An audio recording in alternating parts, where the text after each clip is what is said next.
en el desarrollo, consolidación y mejora de nuestro modelo.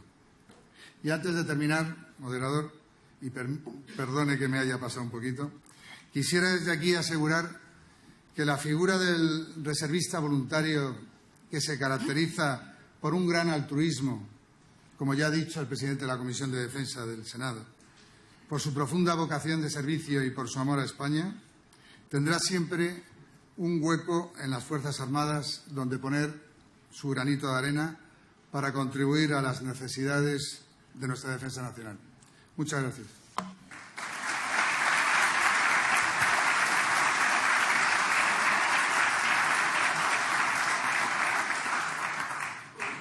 Muchas gracias, contraalmirante. Ha sido una exposición clara, pedagógica y yo creo que muy interesante. Y creo que los senadores que estamos aquí, el presidente de la comisión, nos congratularemos porque vemos que lo que usted ha anunciado que se va a hacer va en la línea de lo que nosotros estábamos pidiendo precisamente en la moción que aprobamos, como decía, hace muy poquito. A continuación voy a dar la palabra al coronel de artillería, don Amable Sarto Ferreruela, que es el jefe de la sección de planes de la Jefatura de Recursos Humanos del EMAD.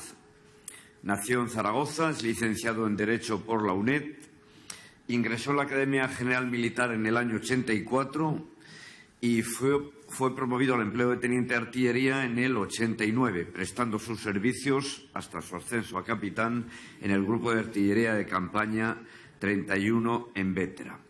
Como capitán ocupó destinos en el Grupo de Artillería de Campaña 11 en Mérida y en el Grupo de Artillería Antiaérea de Misiles HUC, ¿se pronuncia así? HUC, en San Roque, en Cádiz. De 1998 al 2001 estuvo destinado en la Unidad de Verificación Española en Madrid.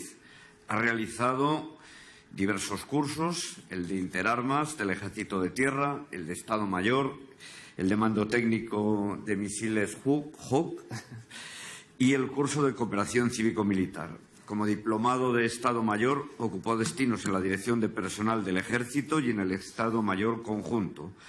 Ha estado destinado en el Cuerpo de Reacción Rápida Aliada, en Alemania y en el Reino Unido, y ha participado en misiones internacionales en Bosnia y Herzegovina y en la Operación ISAF en Afganistán en el año 2011. De 2011 al 14 ejerció el mando del Grupo de Artillería de Campaña de Melilla y en agosto de 2014, finalizado su periodo de mando, fue destinado al comando de la Fuerza Conjunta Aliada en Brusum, en los Países Bajos. Sin más, doy la palabra al coronel. Tiene usted la palabra. Muchas gracias, senador. Señorías, oficiales generales, oficiales, suboficiales, personal de tropa, señoras y señores, buenos días. Como ha dicho el senador, soy el coronel Amable Sarto Ferreruela y estoy destinado en la Jefatura de Recursos Humanos del Estado Mayor de la Defensa. Agradezco a la Asociación Atlántica Española, a la Federación de Organizaciones de Reservistas Voluntarios de España y al Senado y a su Comisión de Defensa por organizar este acto.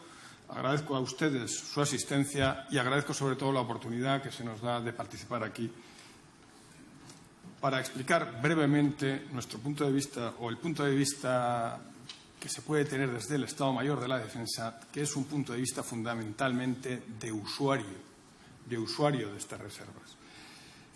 De ahí que repita e insista sobre mi situación dentro de lo que es esta estructura. Nosotros somos uno de los grandes beneficiarios del sistema actual. Como ha explicado el almirante, el vigente reglamento ha establecido 3 categorías de reservistas: los reservistas voluntarios, los reservistas de especial disponibilidad y los reservistas obligatorios. La procedencia de estos reservistas, su generación, sus posibilidades de activación son completamente diferentes. Simplemente por hablar del margen de edades, el reservista voluntario es muy flexible. Prácticamente abarca toda la edad laboral de un ciudadano español. Sin embargo, el reservista obligatorio, está centrado en una franja de edad insultantemente joven, podría decir, de los 19 a los 25 años. Debo reconocer que yo estoy más cerca de los 25 que de los 19, pero aún así me parece un poco Y los reservistas de especial disponibilidad, de nuevo, tienen una limitación de edad. No existirá ninguno con edad inferior a los 45 años. Como vemos, ya simplemente en la edad encontramos grandes diferencias. En cuanto a los procedimientos o situaciones de activación, tampoco tengo que comentarles nada que no conozcan, pero vamos, los reservistas obligatorios, por resumir, solo se pueden activar en caso de grave crisis que no pueda ser atendida por los recursos de la defensa, incluyendo la activación de reservistas voluntarios y de especial disponibilidad. Es decir, un caso casi de guerra total o de guerra por la supervivencia nacional. Los reservistas de especial disponibilidad, cuyo modelo, como muy bien ha señalado el almirante, convendría ir desarrollando porque todavía está pendiente de ello, permiten su activación en situaciones de crisis, no tan graves como las mencionadas anteriormente, con los obligatorios, pero situaciones de crisis. De nuevo, el reservista voluntario no solo es más flexible en su rango de edades, sino también en sus posibilidades de activación, y lo podemos activar, y de hecho lo activamos, en situaciones de normalidad, para complementar y cumplir esa función de complementar las carencias militares en tiempo de paz. Hoy hay reservistas voluntarios activados, complementando esas carencias. Entonces, de este reglamento, como bien ha señalado el almirante, resulta que de los dos modelos que permitirían una cierta aportación masiva de personal, no hay un gran desarrollo. Y el reglamento se centra precisamente en estos reservistas voluntarios, en ustedes o en muchos de ustedes, de los que hoy nos acompañan. Este modelo nace a principios de siglo. ¡Uy, qué bien queda esto de decir a principios de siglo! Y referirme al 21 y no al 20. Con la finalidad fundamental de satisfacer una demanda que surge tras la desaparición del servicio militar obligatorio, que es dar salida al derecho que todos los españoles tienen de contribuir a la defensa de España. Y como consecuencia tuvo un gran apoyo inicial y una gran respuesta muy entusiasta de la ciudadanía. Esta respuesta se ha ido mitigando con los años. Uno, por la situación presupuestaria que ya ha sido expuesta y no voy a incidir más en ella, y otro también, y hay que reconocerlo, porque no se han satisfecho probablemente todas las expectativas que se habían abierto inicialmente con este modelo. Y esto es así. No obstante, hoy tenemos casi 4.000 reservistas voluntarios perfectamente seleccionados, con un alto grado de motivación y un alto grado de preparación que, como ya he dicho, podemos activar en situaciones de normalidad, lo cual les otorga un gran valor. O al menos desde el EMAD, como usuarios habituales de esta figura, les damos un gran valor. Como salvo en situaciones de grave crisis no vamos a poder activar grandes contingentes de tropas, lo que sí que vamos a hacer es seguir el modelo que en los años 30 del siglo pasado establecieron los italianos con la llamada Ley Marconi, que toma este nombre de Marconi, el inventor de la telegrafía sin hilos, para aprovechar determinados talentos de la sociedad civil para fines militares. Claro, la Italia de los años 30 no es la España del siglo XXI, evidentemente.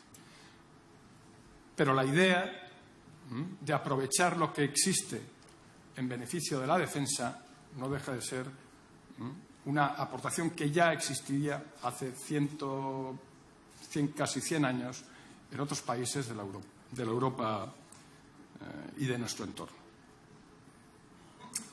¿Qué es lo que nos va a permitir este modelo? Pues satisfacer, como ya hemos dicho, por un lado, el ansia de cumplir con ese derecho, por otro, las carencias que nosotros podamos tener, y por otro, colateral, que también ha sido mencionado ya, el dar una cierta difusión entre la sociedad civil al modelo de cultura de defensa que queremos implantar y al conocimiento de la institución militar, que desde la desaparición del servicio militar obligatorio probablemente ha pasado a ser una de las grandes desconocidas, una de las instituciones más desconocidas por la sociedad civil española. El modelo, ya se ha dicho, es perfectible. Por ejemplo, el campo de la preparación militar como combatiente general de estos reservistas voluntarios presenta un amplio campo de mejora. Se han hecho varios intentos, podemos señalar la subcomisión que que se estableció dentro de la Comisión de Defensa en la 10ª legislatura, que no llegó a producir frutos por el fin prematuro de esta legislatura y en la que el teniente Plasencia fue uno de los ponentes, pero que, repito, no pudo llegar a plasmarse en una serie de soluciones que se barajaron entonces y que probablemente podrían haber enriquecido el modelo. Pero vuelvo a mi posición de usuario y a este concepto militar que tenemos muy arraigado de que al final al combate hay que ir con lo que se tiene y no con lo que nos gustaría tener, y empleamos e intentamos sacarle el mayor rendimiento al modelo actual. Y entonces, en el EMAD, por aquello de predicar con el ejemplo, uno de los mayores usuarios, dentro de lo reducida que es la unidad, es el gabinete del GEMAD. El gabinete del GEMAD, antes Secretaría del GEMAD, activa todos los años una serie de reservistas, entre 5 y 7. 2 de ellos están hoy aquí, me consta, y otro de ellos está ahora mismo en el EMAD, trabajando. Como digo, predicar con el ejemplo. No es extraño que el EMAD recurra al reservista voluntario, porque aunque dentro del EMAD se engloba es una pequeña parte de las Fuerzas Armadas, no llegamos a las 6.000 personas dentro de 120.000, pero se abarcan unas unidades que requieren unas especializaciones muy concretas. Por ejemplo, tenemos la Unidad Militar de Emergencias, por ejemplo, tenemos el recién nacido, prácticamente, Mando de Ciberdefensa, por ejemplo, tenemos el Centro de Inteligencia de las Fuerzas Armadas, que son sitios en los que se requiere una especialización que no es fácil de conseguir y, sobre todo, que no se consigue de la noche a la mañana. De ahí que en muchas ocasiones tengamos que recurrir, o sea útil recurrir, a personal civil que ya tiene esa formación técnica y al que, mediante una pequeña adaptación o una pequeña formación militar acelerada, se le puede sacar un rendimiento muy alto. Y es por esto que nosotros vemos con cierta satisfacción el modelo de reservista voluntario, o más que con satisfacción, lo vemos como útil, pese a sus limitaciones. Para dar un dato del interés que despierta en el Estado Mayor de la Defensa todo este sistema de reservistas voluntarios, puedo decir, y no quiero pisarle las cifras al almirante, pero el 25% del presupuesto de activaciones para prestación de servicio en unidad, del que se va a aprobar para el año que viene, el 25% va a ser para unidades del EMAD. Pues va a permitir activar unos 115 reservistas en periodos próximos a los 4 meses con bastante frecuencia. Asimismo, casi el 50% de las activaciones de formación continuada van a ser también en unidades del EMAD. Corríjame, almirante, si me equivoco. Está correcto. Gracias. Y de las plazas que se van a abrir para ingreso y adquisición de la condición de reservista voluntario en el próximo año, puedo señalar que, por cesión del Ejército de Tierra, el EMAD va a poder tener más plazas que cualquiera de los otros 2 ejércitos y la Armada. Y que de las plazas que se van a asignar para cuerpos comunes, casi el 25% de nuevo van a poder optar a unidades del EMAD. Así que, si recuerdan la cifra que he dado antes de un total de unos 6.000 hombres y mujeres en el Estado Mayor de la Defensa frente a 120.000 en todas las Fuerzas Armadas, vemos que casi prácticamente la cuarta parte del esfuerzo dedicado a los reservistas, a la activación y formación de reservistas voluntarios, se va a realizar este año en el Estado Mayor de la Defensa, precisamente. Hoy, la Unidad Militar de Emergencias y el Centro de Inteligencia de las Fuerzas Armadas, fíjense, el Centro de Inteligencia de las Fuerzas Armadas, no es una cosa baladí, son los mayores activadores dentro del EMAD y, por lo tanto, dentro de las Fuerzas Armadas, podríamos decir. De hecho, se prevé que en el año que viene activen entre los 2 casi 200 reservistas voluntarios. A más distancia, como ya he dicho, está el gabinete del GEMAD, que activa 7 este año. O el Mando de Ciberdefensa, casi nuevo en esta plaza, pero que ya va a activar 6. No quiero incidir más en esto, saquen ustedes sus propias conclusiones. Los perfiles que se buscan para estas activaciones no son